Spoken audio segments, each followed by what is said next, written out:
સુરતના ગોડાદરાની નિધિ ટેક્સટાઇલ માર્કેટમાં આગની ઘટના સામે આવી છે। શોર્ટ સર્કિટના કારણે માર્કેટમાં આગ લાગ્યાની શક્યતા છે। ઘટના અંગે જાણ થતાં ફાયર બ્રિગેડની ટીમ ઘટનાસ્થળ પર દોડી આવી હતી।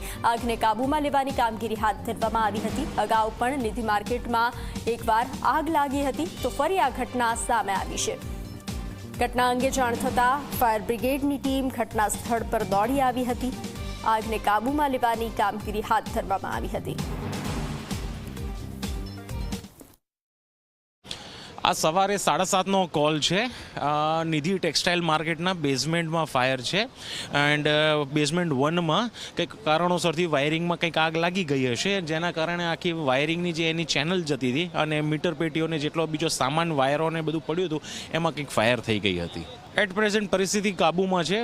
15થી 20 ગાડીઓ ઘટના સ્થળ ઉપર હતી અને કંઈ બીજો કંઈ જાનહાનિ કે એના કોઈ સમાચાર નથી।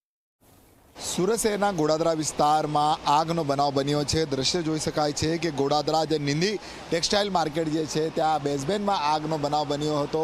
શોર્ટ સર્કિટથી આગ લાગી હતી। તાત્કાલિક ફાયરના જવાનો જે છે અહીં આવી પહોંચ્યા છે અને આગ પર પાણીનો મારો ચલાવીને જે છે હાલ તો કાબુ મેળવી લેવામાં આવ્યો છે અને કુલિંગની કામગીરી ચાલી રહી છે। પરંતુ જોઈ શકાય છે જે રીતના ધુમાડો જે છે જોવા મળી રહ્યો છે, ઓક્સિજન વગર નહીં જઈ શકાય એવી સ્થિતિ જોવા મળી રહી છે। હાલ તો ફાયરના જવાનો જે છે સતત પાણીનો મારો ચલાવીને જે છે કાબુ જે છે અહીં મેળવી લીધો છે।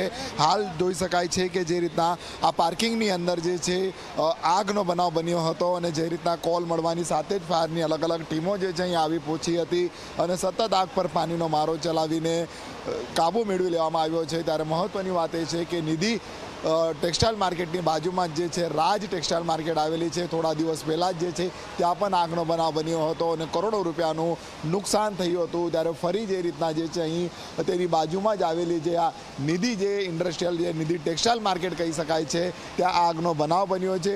ફાયરના જવાનો જે છે સતત આગ પર પાણીનો મારો ચલાવીને હાલ તો કાબુ મેળવી લીધો છે અને કુલિંગની કામગીરી જે છે ચાલી રહી છે। ત્યારે શોર્ટ સર્કિટથી આગ લાગી હતી જેને લઈને બેઝમેન્ટની જે સમગ્ર જે વાયરિંગ જે છે ઇલેક્ટ્રિક વાયરિંગ બંધ થઈ ગઈ છે। એટલે આગની ચપેટમાં આવી જતા તમામ જે વાયરિંગો જે છે બળીને ખાક થઈ ગઈ છે। હાલ તો કોઈ જાનહાનિના સમાચાર નથી। ત્યારે આગની ચપેટમાં જે છે બેઝમેન્ટમાં જે છે અલગ અલગ જે વસ્તુઓ આવી હતી એ પણ બળીને ખાક થઈ ગઈ છે।